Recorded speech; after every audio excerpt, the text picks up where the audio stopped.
What's up, YouTube channel? Slayer Phoenix here, and I promised a person on a comment in one of my older videos that I was going to do this video.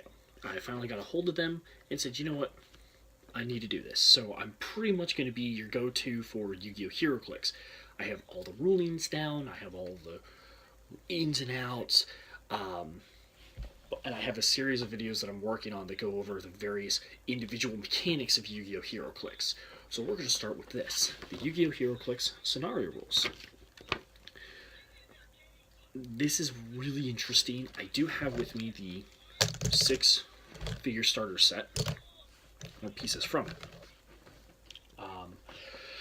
Did not pull out their cards. I don't think I'll need them. If I do, I'll dig them out. I've got them right here. It's not a big deal.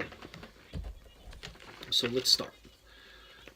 So the first part of the Yu-Gi-Oh! Scenario rules is when you play in a Modern Age event, you use all the normal rules of HeroClix. You can enhance your Yu-Gi-Oh! Experience with these changes. That's just the kind of starter. It's not the first rule or change. It's just, hey, a little notification. So I apologize for that. That's on me. I'm just going off of what this silly thing says. And there's a lot to go over here and a lot of stuff that not a lot of people understand or aren't understanding correctly or aren't using. That's a stab at me, actually. That being said, so let's get started. I got my trusty Mountain Dew. I've got my Blue Eyes White Dragon. And my Dark Magician. Screw Dark Magician, everybody wants Blue Eyes anyway. Let's get started. So the first thing is actually really easy and simple to understand.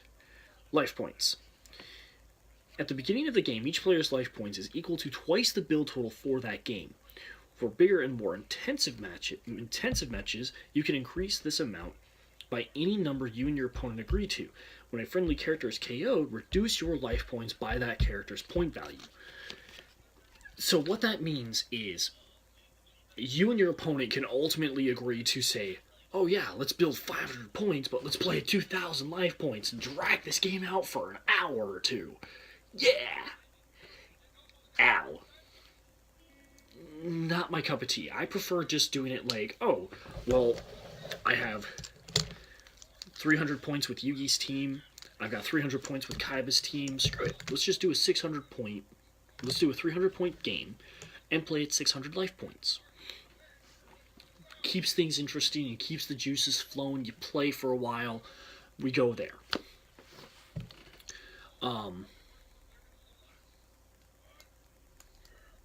Wow, actually, I might have to rebuild that team.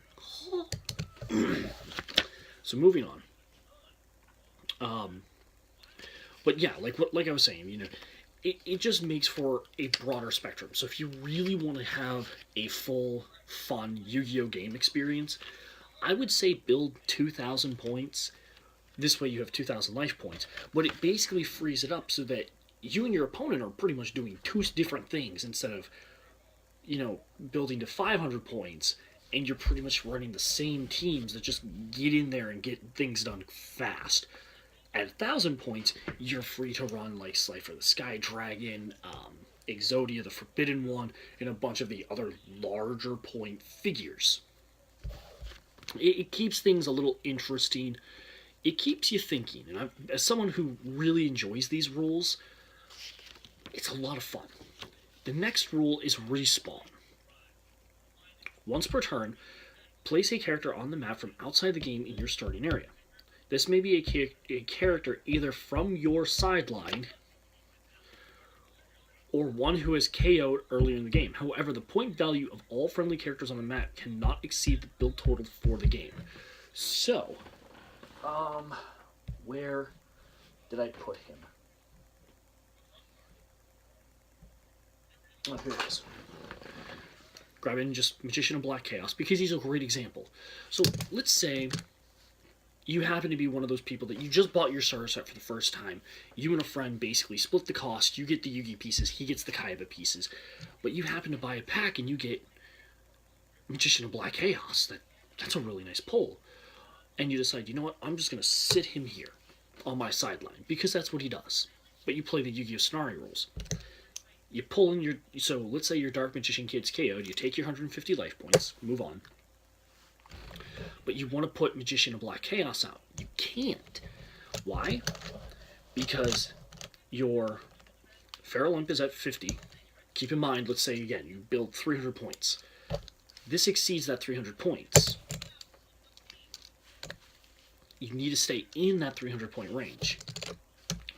So, having Dark Magician out, this is a perfect 300 point team. So whatever you're building around, you've got to keep it minimal. You've got to keep it under control. And that's where those larger point games can be a little hassle, but you'll get through it. Or you do get through it. But you've got to keep those points accurate to what you have on the field, or to what you started with.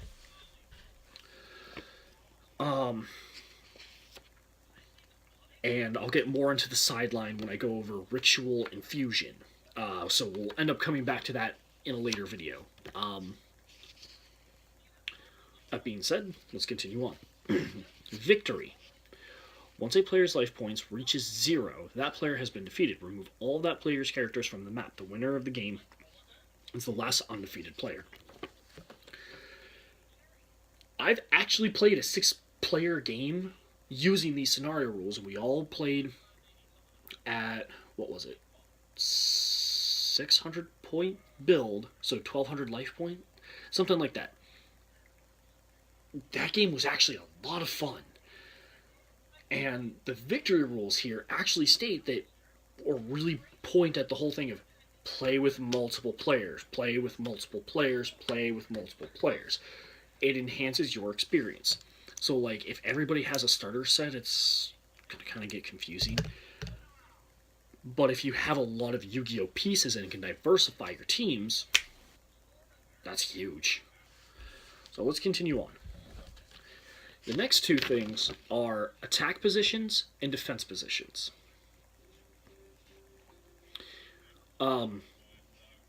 They're really self-explanatory. I've only had one person ask, well, what if you have in between? And there is no rule for it. Attack positions. Characters with 0 action tokens modify their attack values by +1. So if start of the game, everyone gets a +1 to attack. So Blue Eyes White Dragon, instead of an 11 penetrating psychic blast, he'll have a 12 penetrating psychic blast. Cypher the Sky Dragon will have a 13 penetrating psychic blast. That's actually really cool. That's really good. That's something you've got to keep in mind. That's something you've got. That's why having one of these right next to each player is really good. This way, you have it in hand, you have it right in front of you. Moving on. Defense positions. Characters with 2 action tokens modify their defense value by +1. So same thing, but once the game really starts to go. Trainer bonus. Now this is a little broken. When 2 characters with the same trainer keyword are adjacent, trainer keywords have quotation marks around them. Give one of them a power action and choose a standard power it possesses. The other character can use the chosen power until your next turn. So, a lot of the characters in Yu-Gi-Oh, or all of the characters in Yu-Gi-Oh, have a specific character. Not trainer, but more like duelist. So, like Yugimoto, Seto Kaiba, Joey Wheeler, so on and so forth. A bunch of the characters from the series will have their character icons. So, like, you could have Cypher the Sky Dragon get probability control from your Dark Magician. You could have your let's pick something a little more unsubtle. Oh, here we go. You could give your XYZ Dragon Cannon penetrating psychic blast. That's obscene. That's actually really fun and really well played out. That's really good. It's fairly interesting. Unblocked attack. Once per turn, give a power action to a friendly character that occupies an opponent's starting area and is not adjacent to an opponent's character. Reduce that opponent's life points based on the point value of the character.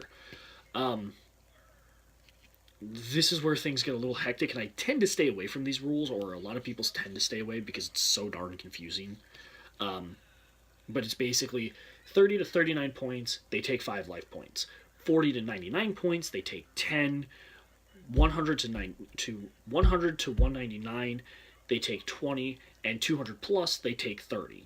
So it just gets a little out of hand at that point.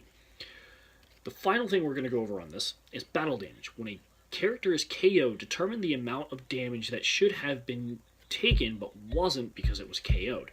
Multiply that number by 5 and reduce your opponent's life points by that amount. So let's say Blue Eyes goes to attack Dark Magician at his full click, or at his first click. That's 4 damage. Dark Magician is on his click 6. He only has 8 clicks of life. So 1, 2, 3, 4. He went by 2 clicks. So your opponent would take an additional 10 damage. That's how that works. You always include the one that you stop on. So like if Dark Magician were on his last click, 1, 2, 3, 4, your opponent's gonna take 20 life points. So those lower point characters are actually the worst to use in the scenario rules, unless you're using them in a very specific way, like I tend to. Hence why higher points means a better outcome, a better overall game experience. At the same time, you can protect yourself a little more. So that's battle damage. Now,